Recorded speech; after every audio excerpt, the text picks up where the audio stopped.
నమస్తే సార్. నమస్తే. So Anakapalli BJP MP అభ్యర్థి సీఎం రమేష్, సో ఇతని మీద కొంతమంది వ్యక్తులు దాడి చేశారంటూ ఒక వార్త అయితే వెలుగులోకి రావడం జరిగింది.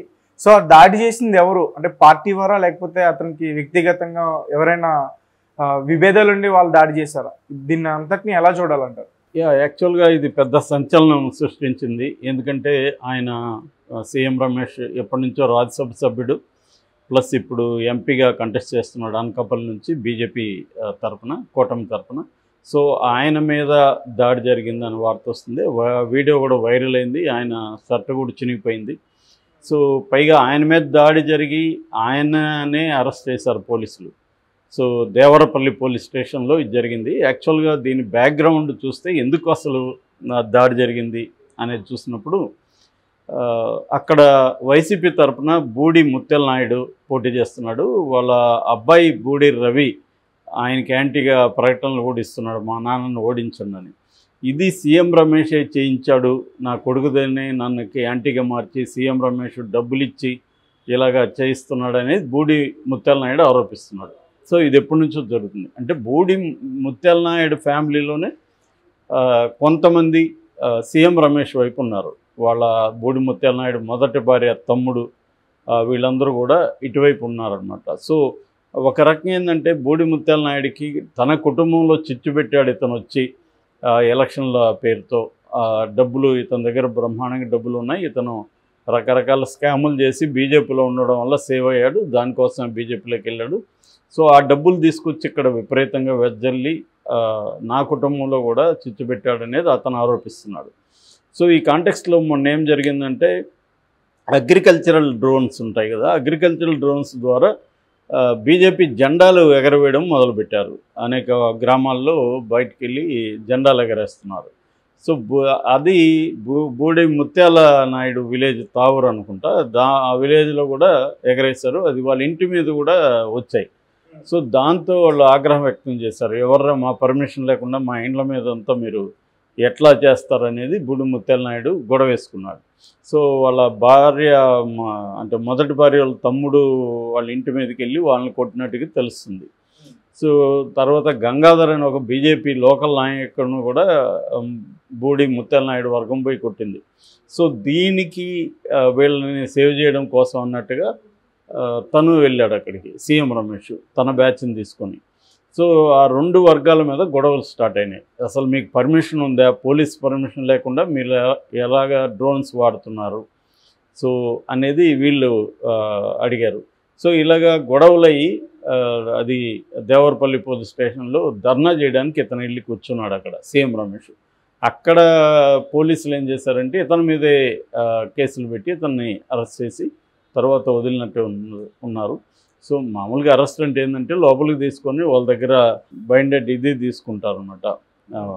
మేము ఇంకా చెయ్యను అన్నట్టుగా ఒక సంతకం తీసుకొని గొడవలు చేయమని వదిలేస్తుంటారు. సో అలాగా ఆయన కూడా వదిలిపెట్టినట్టుగా తెలుస్తుంది అనమాట. బైండ్ ఓవర్ అంటారు దాన్ని. సో అట్లా బైండ్ ఓవర్ తీసుకొని వదిలినారని చెప్తున్నారు. సో ఏమైనా అక్కడ అనకాపల్లిలో ఏంటంటే సీఎం రమేష్ కొంచెం హంగామా అయితే ముందు నుంచి కూడా డే 1 నుంచి కూడా చేస్తున్నాడు. ఎందుకంటే సీఎం రమేష్ ఖచ్చితంగా ఈసారి గెలవాలి, గెలిస్తే సెంట్రల్లో తనకి మంత్రి పదవి వచ్చే అవకాశం ఉందనేది కూడా అతను ఫీల్ అవుతున్నట్టున్నారు. అందుకని ఒక రకంగా సీఎం రమేష్కి పురంధేశ్వరికి కూడా తెలియని ఒక కాంపిటీషన్ ఉంది. అంటే ఆంధ్రప్రదేశ్ నుంచి ఒకరికే మంత్రి ఇచ్చే అవకాశం ఉంది. సో ఎవరు గెలవాలి, ఇద్దరు గెలిస్తే ఆమెకు పోయే అవకాశం కూడా ఉంటుంది. ఎందుకంటే మహిళా కోటా కాబట్టి మహిళా కోటాలో ఆమెకి వెళ్ళే అవకాశం కూడా ఉంది. సో అందుకని అక్కడ బీజేపీలో కూడా కొమ్ములాట్లు ఉన్నాయని చెప్తున్నారు. అంటే రమేష్ ఓడిపోవాలని ఆమె కోరుకోవడం, ఆమె ఓడిపోవాలని ఈయన కోరుకోవడం, ఇలాంటివి జరుగుతున్నాయనేది కూడా ఉంది. ఏదేమైనా రమేష్ ఏంటంటే తాను గెలిస్తే ఏదో ఒక మంత్రి పదవి కాకపోయినా ఇంకేదన్నా పదవులు కూడా సంపాదించుకోవచ్చు. ఎందుకంటే ఆయనకి డైరెక్ట్గా ఇటు మోడీతోనూ డైరెక్ట్గా అమిత్ షాతోనూ రేపో ఉంది.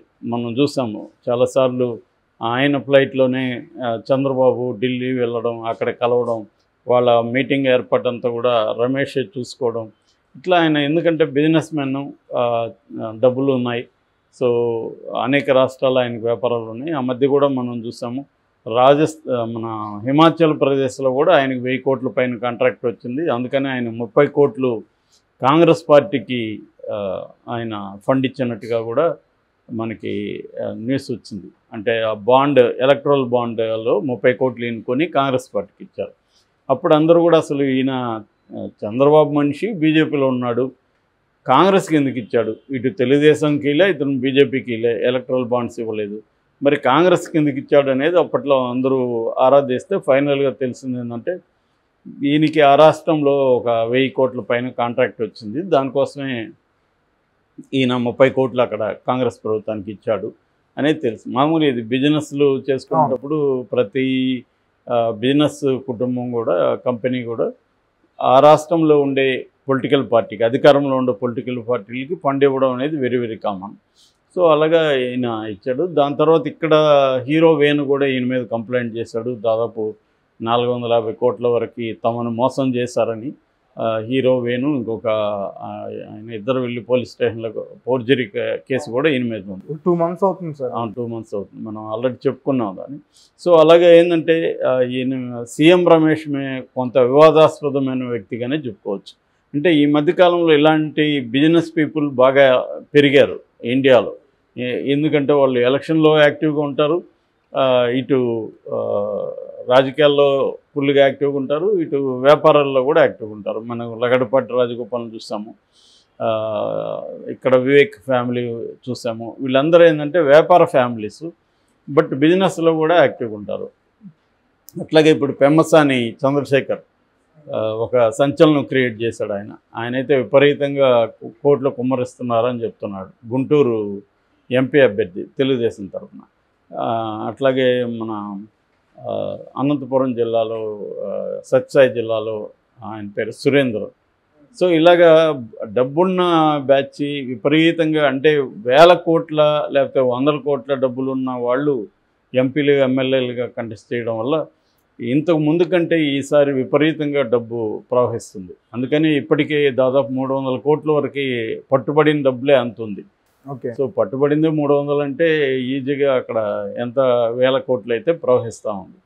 సో అందువల్ల కూడా ఇక్కడ బాగా టైట్ ఉన్నప్పుడు ఏమవుతుందంటే ఎవరు గెలుస్తారు అనే దానికి కొద్దిగా కష్టపడితే మనం గెలుస్తాం అన్న పద్ధతి ఉంది. సో వాళ్ళు ఎంత ఇచ్చారు, మనం ఎంత ఇచ్చాము అన్నది ఇప్పుడు ఒక చూసుకుంటున్నారు. ఎందుకంటే ఎవరైనా ఒకరిచ్చి ఇంకొకరికి పోతే తీసుకున్న అతను హర్ట్ అవుతాడు. ఎందుకంటే నేను అంతా ఇదే, నన్ను కేర్ చేయరా వీళ్ళు అన్న ఫీలింగ్. కనీసం అతనికి ఒకడు 10,000 ఇస్తే ఇతను 5,000 అన్న ఇస్తే అతను ఈగో సాటిస్ఫై అవుతుంది తీసుకున్నాడు. ఇప్పుడు అలాగే అయిపోయారు ఓటర్స్ కూడా. ఏంటంటే డబ్బులు ఇస్తే వాళ్ళేమి ఓట్లు వేయట్లేదు. డబ్బులు ఇవ్వడం అనేది నెసరీ కండిషన్, అంటే అందరూ ఇవ్వాల్సిందే. అయితే సబ్సెంట్ కండిషన్ ఏందనేది తెలీదు. వాడికి ఇంట్రెస్ట్ ఉండే వాళ్ళకి వేస్తారు, 2 దగ్గర డబ్బులు తీసుకుంటారు, తనకు నచ్చిన వాళ్ళకి వేస్తారు. అలా తయారైపోయారు. ఇంతకుముందు అంటే ఒక లాయల్టీ ఉండేది, డబ్బులు ఇస్తే మనం డబ్బులు ఇచ్చిన వాళ్ళకి వేయాలి, మనం తీసుకున్నాం కదా అనే లాయల్టీ ఉండేది. ఒక్కోసారి ఇద్దరు ఇచ్చినప్పుడు 4 ఓట్లు ఉంటే చెరు 2 ఓట్లు వేసిన సందర్భం ఉంది. ఇట్లా ఉండేది, అంటే డబ్బుల పట్ల ఒక లాయల్టీ ఉండేది. ఇవాళ జనంలకు కూడా ఏమి వెళ్ళిందంటే వీడి డబ్బులా ఇస్తున్నాడు, మన దగ్గర సంపాదించిందే కదా, వీళ్ళు అవినీతికి పాల్పడి అక్రమాలు చేసి సంపాదించిందే కదా, కాబట్టి మనం ఎందుకు లాయల్గా ఉండాలి, ఇచ్చిన వాళ్ళ దగ్గర తీసుకుందాం, మనకు నచ్చిన వాళ్ళకి వేద్దాం అన్న ఒక క్లారిటీకి జనం వచ్చేసారు ఇప్పుడు. సో ఇదొక రకంగా మంచిదే, అంటే డబ్బుల వల్లనే పని అవుతుంది అనేది పోయింది. సో వాళ్ళకి వేరే ఫ్యాక్టర్స్ కూడా ఆ వ్యక్తుల మీద పనిచేస్తాయి. అంటే కేవలం ఇప్పుడు 5 ఏళ్ల పరిపాలన అంతా వేస్ట్ కదా డబ్బుల వల్ల పని అయితే. డబ్బులే ఓటును కొనేటైతే ఇంకా 5 ఏళ్ళు పరిపాలన ఎందుకు? సో 5 ఏళ్ళు ఇష్టం వచ్చినట్టు పరిపాలించేసి డబ్బులతో కొనేయచ్చు కదా.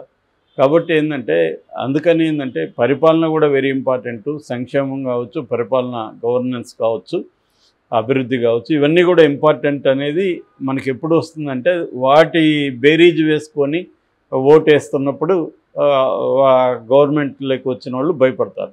లేదంటే వాళ్ళు ఇష్టం వచ్చినట్టు చూసుకొని లాస్ట్లో వీళ్ళకి డబ్బులు పడేస్తే ఓట్లు వేస్తారులే అన్న ఫీలింగ్ కానీ వాళ్ళకి వచ్చిందంటే మాత్రం అది it will be a dangerous thing. యాక్చువల్గా డబ్బులు తీసుకోకుండా వెయ్యాలి, కానీ ఇవాళ బలవంతంగా ఇస్తూ ఉంటారు. తీసుకోకపోతే మళ్ళీ అదొక ఇబ్బంది. ఎందుకంటే వీడు మాకు ఏవి కాబట్టి నువ్వు తీసుకోవట్లేదు అనేది. అందుకని కూడా భయంతో చాలామంది డబ్బులు ఇస్తే తీసుకునేస్తున్నారు. సో ఈ కాంటెక్స్ట్లో డబ్బు బాగా వెదజల్లే వాళ్ళలో సీఎం రమేష్ ఒకడు. అతను కొంత అక్కడ గందరగోళం క్రియేట్ చేయడానికి అతను దూకుడు కూడా కారణం అని చెప్పచ్చు. సార్ అంటే ఎలక్షన్ కోడ్ నడుస్తుంది కదా, అరెస్ట్ చేయడం వల్ల తనకి ఇబ్బంది అయ్యే అవకాశం ఉంటుంది. ఇబ్బంది ఏం లేదు. ఇది అంటే అరెస్ట్ అంటే దీని ఆయన మామూలుగా ఇట్లాంటి చిన్న గొడవలు జరిగినప్పుడు ఇరు వర్గాలు కంప్లైంట్ చేసుకుంటారు, ఇరు వర్గాల్ని అరెస్ట్ చూపించి వదిలేస్తారు. కాకపోతే ఇక్కడ ఏంటంటే ఇక్కడ తెలుగుదేశం మీడియా దీన్ని విపరీతంగా హైలైట్ చేస్తుంది కాబట్టి సీఎం రమేష్ పైగా మీడియాకి కూడా బాగా అడ్వర్టైజ్మెంట్లు ఇవన్నీ ఇస్తున్నాడు కాబట్టి ఆయన విపరీతంగా హైలైట్ చేస్తున్నారు. అంత తప్ప ఇది రెగ్యులర్గా జరిగే గొడవల్లో ఇది ఒక భాగం.